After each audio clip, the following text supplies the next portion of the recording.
Joining me now, David Howald. He is the COO, Chief Operating Officer of Flywheel Energy. David, did I pronounce your last name correctly? That is absolutely correct. Hey, it's good to it's been described to me as what a wolf did last night, correct? You guys have been buying positions in the Fayetteville Shale play over the last few years at Flywheel. Kind of tell me about those acquisitions. I think you guys have probably brought three companies under one umbrella or close to under one umbrella. What's the goals for all of this? Well, I mean, the goal is typically just to, come into the basin, figure out how to make the economics of the play as favorable as possible so that the play can be in action for as long as possible. So that's one when we first came in, drilling and completion activity had slowed down to pretty much a stop. So that's really been kind of our focus since 2018 was the first one with the Southwestern acquisition. Fantastic team. We came in, all we were really looking to do is find more efficiencies in the business, try to just improve kind of the underlying economics of it. So uh, over the past several years, we've had hundreds of wells that used to not produce at a level that they were cash flow positive that we've managed to bring back on. Just a lot of consolidation has been the focus because typically with consolidation you find those efficiencies. So that you know really it's not as exciting as seeing rigs out there running, but to us, just improving the business, making it more attractive to different types of investors has been really been our focus. Tell me what kind of activity has been going on in the Fayetteville Shale play. I think everybody feels like it just came to a screeching, grinding halt all of a sudden. There is still some activity that's taking place there. Kind of what are conditions today? Well, some of the activities, over the past few years have again mostly just been kind of focused on the cost structure, focused on the acquisition, bringing the different companies together. With that, the way that the play was built out, you have a lot of midstream systems that are kind of built right on top of each other. So there's been a lot of opportunities. You've probably seen a lot of construction out there. A lot of that has been trying to get it where the entire play is kind of working off the same midstream system. We had some historical wells that hadn't been fully completed. So a couple years ago, we came in, finished out some of those, completed those, tried out some new technologies to just see what new technologies that have been developed over the past few years would look like on this rock. And so that is one of the things that seeing those results have shown us that there's still opportunity out there. It was just waiting for the right time, the right capital investors who would be thinking about maybe standing a rig back up, and especially the right, regulatory, business, political environment for drilling. You're probably walking me straight into my next question there. Flywheel obviously announced earlier this week that you're planning on investing 25 to 30 million dollars in three, maybe five, maybe someday more new wells for drilling.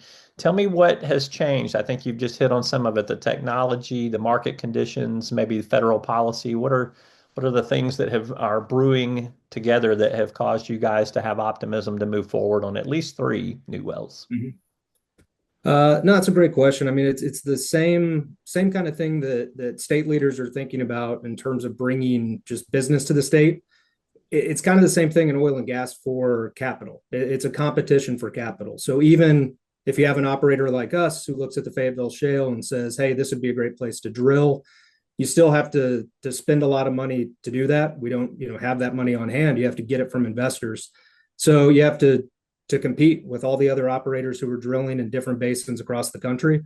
So really that focus that I talked about on the efficiencies and figuring out a way just to make the economics look better, a lot of that stacked up over time to the point that the economics in the Fayetteville Shale look decent enough to get a rig running again. We've seen it for the past couple of years, but you still have that concern from investors in terms of, hey, Arkansas is a fantastic state. The state leaders are very supportive of business, supportive of the energy industry, but there's always that risk of the federal administration coming in through some sort of regulatory body and changing the rules on you because these investors are committing for longer term capital.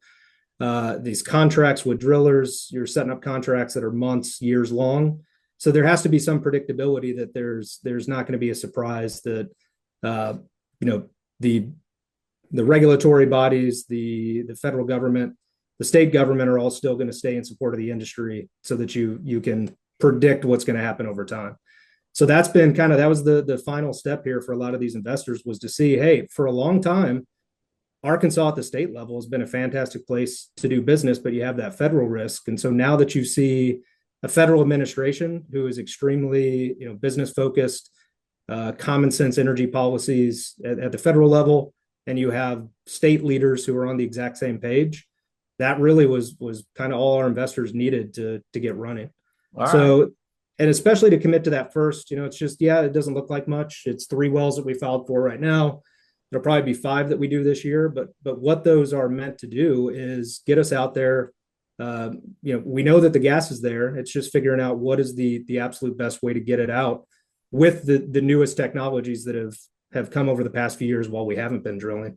So this is just a test to get a much better idea of what is out there, what is possible, and set the stage for future development. I don't have to tell you, natural gas prices are better than they were in 2018, but they're still not great historically. I think a little over $4 on the Henry Hub spot prices these days. But what gives you, I guess, what gives you confidence? Do you think that that number is going to increase or improve, or is a little over $4, is that enough to be the type of profit that you're looking for? And that has been an ongoing conversation internally, an ongoing conversation with investors. So that goes back to where our focus has been for the past 5 to 7 years is we can't control the price of the commodity. What we can control is our cost structure. And so that's been anywhere that we can find efficiencies, there's a dual benefit to it. If we can improve our cost structure, improve the economics of the play, it makes the existing production that much more likely to be able to continue to produce for decades to come. But it also improves the economics for a drilling environment and de-risks the situation where no prices might go down. There's a lot of people looking to drill that could that could bring a lot of supply to the market. That could affect prices, but that's where we feel like we have put ourselves in a position that the thing that we can control, the team on the ground has been so focused on finding those efficiencies that it's put us in a place that maybe gas prices aren't going to be so high that it's a huge home run, but at least high enough that it justifies continuing to keep a rig running. I'm going to tempt you with making a prediction here, which you are welcome to say And thank oil and gas guys are never wrong on any of that, just to let you know. Could we see a return to the boom years of the early 2000s in Arkansas's Fayetteville Shale play?